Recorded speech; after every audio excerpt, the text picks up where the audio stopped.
দোকানে আছে বুজিছে কেইটামান সৰু সৰু ল'ৰা আহি পেলাই ইয়াতে মানে খেলি আছিলে কৈছে ইয়াৰ পৰা গোন্ধ ওলাইছে তে আৰু ৰাস্তাৰ সাইডতো বহুত মানুহ অহা যোৱা কৰি আছে মানুহ জুম লাগি গ'ল তাৰপিছত এজন আহি পেলাই খবৰ কৰিলে ইয়াতে মানুহ এটা মৰি পচি আছে তাৰপিছত আমি বহুতখিনি মানে গাঁৱৰ বহুত মানুহ ওলাই আহিলে গ'লো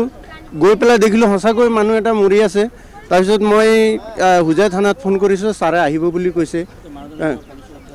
নাই এতিয়া মানুহটো চিনিবলৈ উপায় নাই খালি ভৰি এখন আৰু হাত এখনে দেখা পায় আৰু নাই নাই নাই পচি আছে একদম সন্দেহ কি ক'ম এতিয়া আমিতো এইবিলাক বিষয়ে নাজানো কি হৈছে ক'ৰ পৰা কি হৈছে এইবিলাক ক'ব নোৱাৰোঁ এইটো জাগাটোৰ নাম হৈছে ধনুৱাৰ বস্তি পুখুৰী মানে এইটো এটা হেৰি আৱৰ্জনা পৰি থকা এটা হেৰি আৰু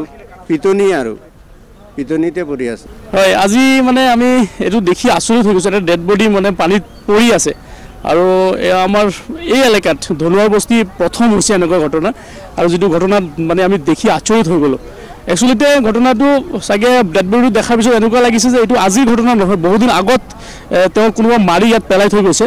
আৰু এতিয়া আমাৰ স্থানীয় ল'ৰাজনে পেচাব কৰিব গৈছে পেচাব কৰিব যোৱাৰ পিছত যিটো মানে দৃশ্য দেখিছে তেওঁ মানে পুৰা নিজকে মানে আচৰিত মানিছে আৰু যে এনেকুৱা দৃশ্য দেখাৰ পিছত মানে হতভম্ব হৈ গ'ল সি নাই একো পৰিচয় উদ্ধাৰ হোৱা নাই কাৰণ আমি এতিয়ালৈকে চেহেৰাই ভালকৈ দেখিব পৰা নাই এইবিলাকতো চাওক আমাৰ স্থানীয় মানুহ আমি ইয়াত প্ৰথম দেখিছোঁ এনেকুৱা ঘটনা আমাৰ কেতিয়াও হোৱাও নাই গতিকে আমিতো এইবিলাক ক'ব নোৱাৰোঁ মানে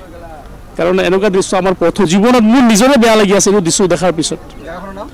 এইটো ধনুৱাৰ বস্তি 10 নম্বৰ ৱাৰ্ড আৰক্ষী আছে নিউজ 12 অসম নৰ্থ ইষ্ট যাত্ৰা আমাৰ অবিৰত সংকল্প অপ্ৰতিৰোধ্য